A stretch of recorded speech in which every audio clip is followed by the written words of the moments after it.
R18 first edition Transcontinental.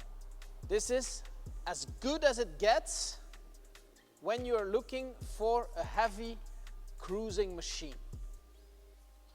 Of course, there's a very famous other brand that has had the market for itself since ages, and I'm talking about Harley, of course. But here BMW managed to incorporate a soul into a bike. It's heavy. It's really heavy. 450 kilos. It protects you everywhere. There's protection from the weather and from the cold, for the legs, for your body, for your head. There's tremendous lighting, and there's BMW styling everywhere. So only the looks turn this into a real BMW. So you have the white lines, the shape of the lights, the wheels, and then the way it is built.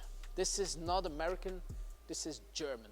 And Germans are about precisions. So there's no vibration. There's no not starting. There's no crazy alarms. There's no plastic, or very little. But then there's technology, combined with tremendous looks. So what we have here is, even in the reflection of the instruments, a special design. So everything is chromed, and they put the accent on the fact that it's Berlin built. So we have 4 traditional, of course electronic, but traditional instruments: RPM meter, speedometer, fuel. It's a rather small tank. It's about 20 liters. And if you drive it fast, and it's possible to drive it fast, it's empty quite quickly. And then you have this very strange meter. I've never seen this before.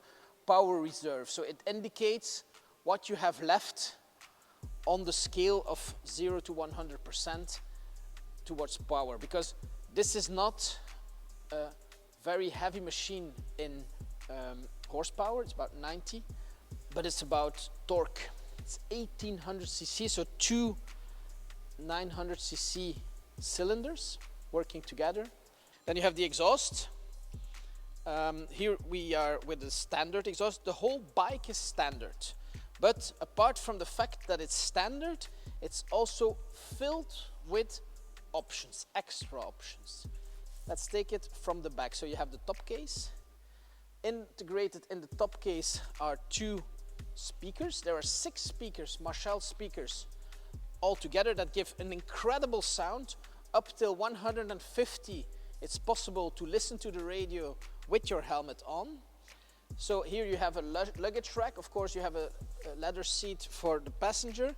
There's quite some room in the top case that is fixed. It's part of the bike, as are the other suitcases. So the lights are integrated in there. There's no taking off those suitcases. Then you have the leather seat, enormous footrests, and then there's of course, the extra protection for falling over from Wunderlich that was integrated in this bike, together with the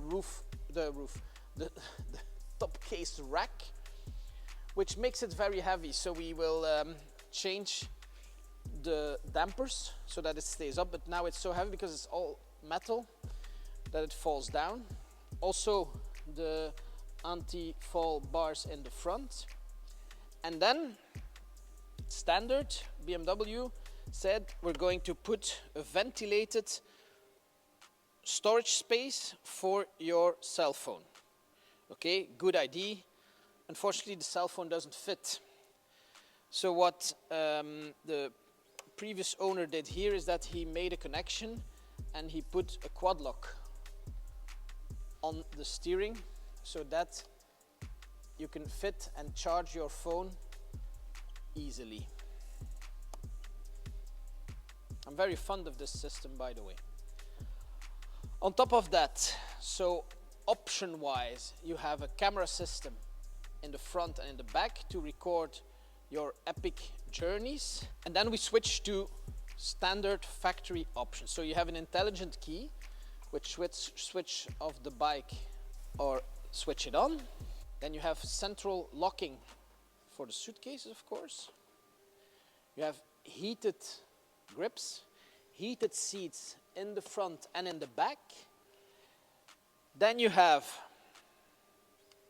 start stop, of course.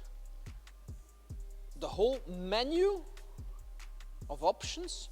It's almost a television screen of everything you can do with these bikes. On the standard options is something I really like, and it's adaptive cruise control. So it lets you choose how far, this one, how far you want to drive from the guy in front of you, and the bike will actually, like the system on the cars, follow the one before you. Of course, the lighting is completely LED. Then you have the driving modes. There are 3. You have rain, roll, which is the normal one, and then rock, which is full power. And all these systems together create an incredible driving experience. This is not a race bike. This is not built to go fast, but if you need it to, you can keep it at 170, 180 on the German highway all day long. It doesn't suffer. The only thing you have to do is stop for gas. It's stable, the brakes are tremendous, and it feels light once you are on the road. A special mentioning that is also optional. So the reverse is here, and standard it's a little lever, but here the previous owner put a long lever, so he puts it in electronic reverse that you can see here. And this is a new generation of reverse, so it works with the starting button, but it works really well, and it's an electronic reverse. So on the starter engine, it lets you drive the bike backwards. That's for storing it. I really like it. It's a design that will not age, and there's been a lot of talk about this because BMW has been in these kind of bikes previously with the R1200 Cruiser that featured in the James Bond movie. But they have some kind of love-hate relationship with this segment because obviously the market is taken by our American friends. So if you like cruising and you want German precision and reliability, this is it. They're really expensive, because there's so much stuff on it. But this one, it's really low mileage. Of course, it's a European version. It's for sale, and it's a lot cheaper than if you buy one new from the factory.